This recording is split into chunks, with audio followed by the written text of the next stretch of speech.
The Tebelker Rav once walked into shul on Sukkot morning, and everyone waited when the Rav came into shul.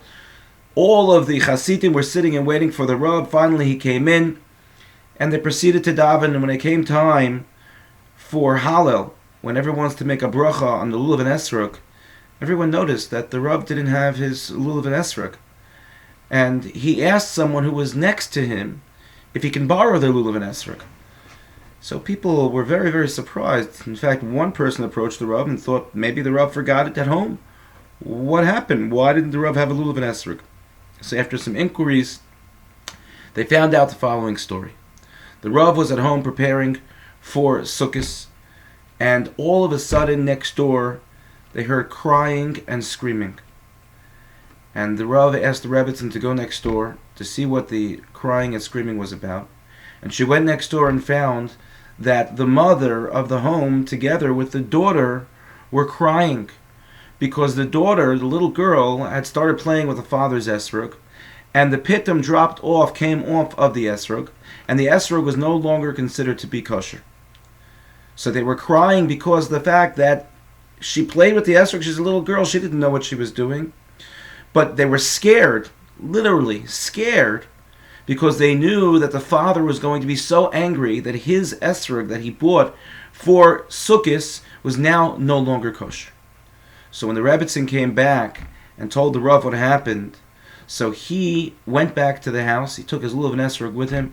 He went to the neighbor and he said to the wife, to the mother, he said, please, take this little esrog, give it to your husband, tell him that I came by and I saw that the other esrog that he had was not kosher, and don't tell him that I no longer have an esrog.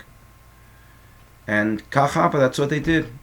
And that's the reason why the Rav didn't have an esrog in shul on Sukkot morning. And of course, this story speaks about the greatness of the Rav. But there's more to it because there's a tragedy in the story.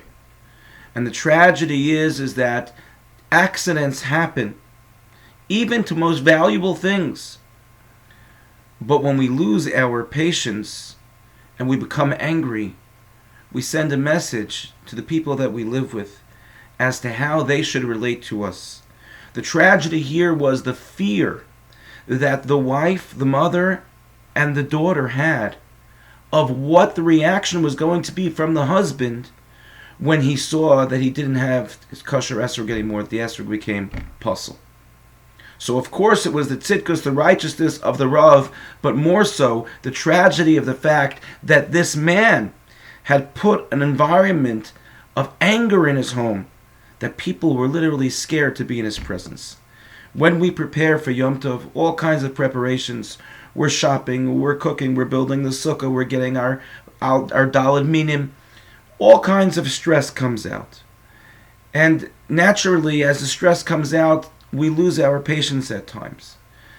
After Yom Kippur, when we've worked on ourselves so much, we will have wasted such great moments of inspiration if we allow our patience to run so thin that we become angry in our homes, that family members of ours act differently around us because they're in fear of us losing our control and losing our anger. So perhaps a midah for all of us to consider as we prepare for the simcha of Sukkot.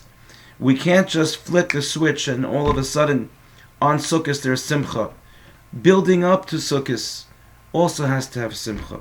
Preparations for the Yom Tov also have to be recognized. Yes, there is stress. We try to prepare beforehand as much as we can.